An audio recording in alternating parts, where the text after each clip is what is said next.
KHOU 11 News at 5:30 starts now. Good Sunday afternoon. I'm Marcelino Benito. Thanks for joining us on this webcast. Happening right now, the Liberty County Sheriff's Office ramping up its efforts to find a grandmother who may have been killed. 57-year-old Cheryl Siddell was last heard from on September 11th. As Troy Klesch reports, the search for her remains is now focused on a lake behind her home. This weekend, the search for missing Cheryl Siddell intensified. She was reported missing last Monday, but family hasn't heard from the grandmother in 2 weeks. This is our fourth day that they will be searching the water, and the first real day on land searches with the cadaver dogs. The Liberty County Sheriff's Office says teams from Texas Search and Rescue have dogs and sonar to search Horseshoe Lake and dozens of nearby properties. Texas EquiSearch was also called in Friday. Due to some of the evidence that we have obtained, we have narrowed some of the search to certain areas, water being one of them. A person of interest is 52-year-old Donald Lee Hassler, who is currently being held on unrelated charges. He was at Siddell's home last week when deputies did a welfare check and found bloodstains on the floor. Hassler initially told deputies he and Siddell were friends, information the family disputes. Based on the multiple incorrect information that Mr. Hassler has given us, we're actually unsure of how long their relationship was. The sheriff's office says it's possible murder charges could be filed against Hassler. Teams have spent nearly a week trying to bring closure to Siddell's family. They're patiently waiting, I should say, and expecting what to expect. They are expecting her not to be alive, but you know, again, they just need a lot of prayers. In Liberty County, Troy Klesch, KHOU 11 News. Now to a murder mystery in Crosby tonight. Harris County Sheriff's detectives are trying to find the person who killed a 65-year-old man. The victim's body was discovered at 7:30 this morning. A passing motorist saw it lying in the parking lot of a strip center on Crosby-Lynchburg Road. Detectives say the man had been shot multiple times. They're hoping the medical examiner can determine his identity. A capsule carrying soil samples from an asteroid that may come close to hitting Earth in the next 200 years parachuted to Earth this morning. As Skylar Henry reports, it was the culmination of a remarkable engineering feat from NASA. PDL milestone, we have confirmed parachute deployment. In a flyby of Earth, the OSIRIS-REx spacecraft released the capsule containing asteroid fragments from 63,000 miles out. FRC has touched down. The saucer-shaped capsule, holding possible clues about the birth of the solar system, slammed into Earth's atmosphere and touched down in the Utah desert. Sunday's landing wraps up a 7-year, 4 billion-mile voyage to transport the sample from an asteroid called Bennu here to planet Earth. NASA officials spoke about the successful mission. It was pulse pounding, I'm sure, for you watching it, even more for those of us in the helicopters. We were, with bated breath, making sure that we came down for a nice soft landing in the Utah desert, and it worked spectacularly well.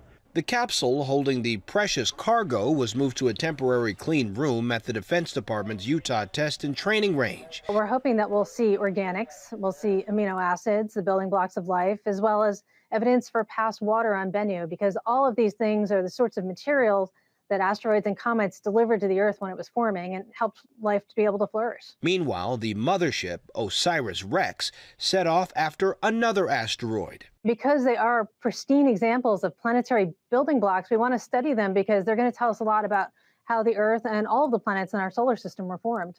Since the capsule was intact, it's likely the 4.5 billion-year-old asteroid pieces were free of contamination, making them perfect specimens to study. Skylar Henry, CBS News, Washington. And tomorrow, the asteroid samples will be flown to a lab at the Johnson Space Center right here in Houston. To the weather, here's a live look at Galveston. Warm and muggy on the island, but storms in our northern communities. Chief Meteorologist David Paul is here with what you need to know. Hey, Dave. I think we're going to be busy the next 18, 24 hours or more. We got a front coming in tomorrow. We got some storms developing this afternoon, and rain chances are going up. Nice picture of the Astrodome and NRG. Texans didn't play there, but they did get a win today. That was nice to see.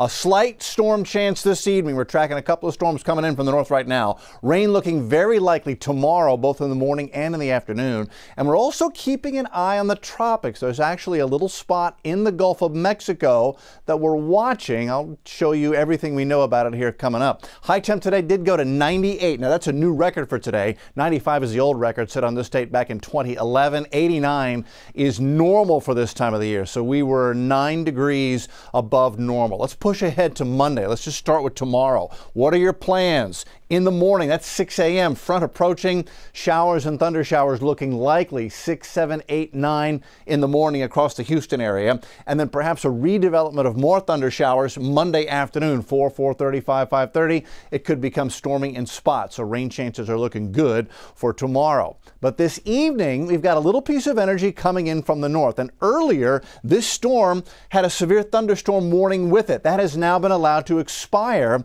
as the storm is rapidly weakening as it pushes south into eastern Montgomery County. Here's a closer view. Conroe getting wet, but all the lightning has gone with this shower between Panorama Village and Conroe. And the shower is now weakening to just some lingering light rain west of Splendora along the 59 corridor. So that rain shower is about over. I had put a storm track on this, but again, the storm is falling apart. It is not going to reach Spring or Sheldon or Aldie. Not that one anyway. We'll have to wait through this evening to see if some new ones pop up. They might. In fact, I leave in a 20% chance for an isolated thunder shower to pop up 9 o'clock, 11 o'clock. Again, it's a low chance, but it's not a zero chance for a storm this evening. Let's take a closer look at future track.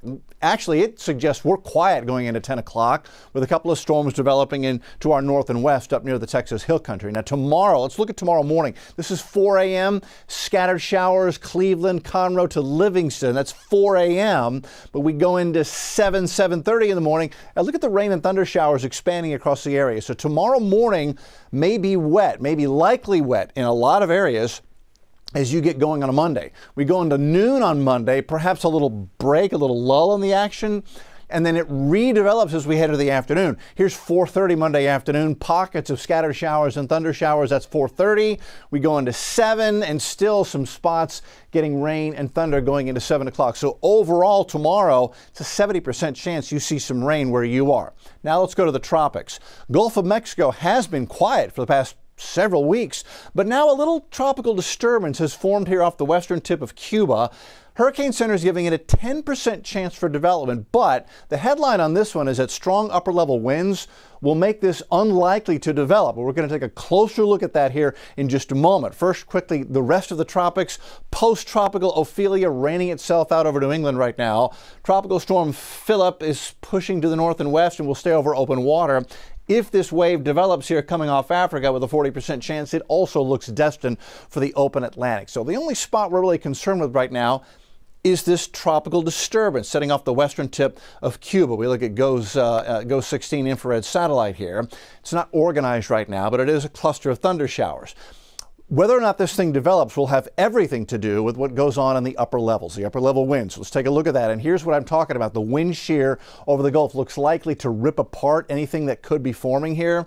Right now, we have some northerly shear across the Gulf. The little system is sitting right here. It's actually in a spot that's semi-favorable for development, but very quickly over the next couple of days, the upper level wind pattern shifts to one that is sheared from southwest to northeast. Look at those strong winds across the Gulf of Mexico. That strong upper level wind shear makes tropical development very unlikely in that spot. Tropical systems need to be vertically stacked to form and stay healthy, if you will. That wind shear blowing across the top of the storm not only tilts the storm over, storms that have developed, but ones like that struggling to even get going in the Gulf. You got wind shear like that overhead. Quite often it prevents them from developing at all. That's why there's only a 10% chance that one can develop. We'll keep a close eye on it the next couple of days. Let's go into Monday then. 70% chance for rain in the morning.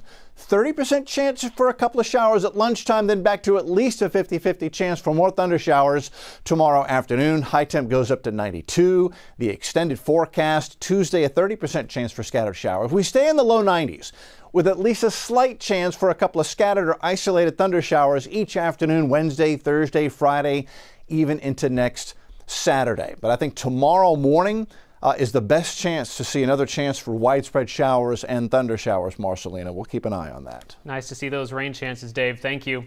And here's another live look at NRG Stadium, where Houston's own Beyonce will be hitting the stage in just a few hours. It will be the superstar singer's final Bayou City concert as part of a Renaissance tour, and the show is, of course, sold out. Her first show last night is getting rave reviews.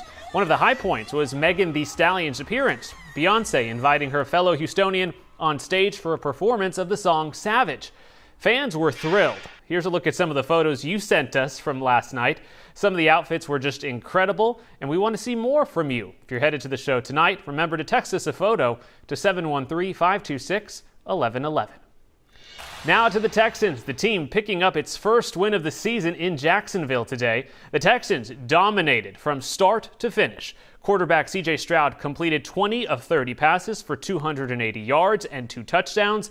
The final score, Texans 37, Jags 17, and we'll host the Steelers at NRG next Sunday. And that's all we have for now. Thanks for watching our webcast. We're back on television tonight at 10. We'll see you then.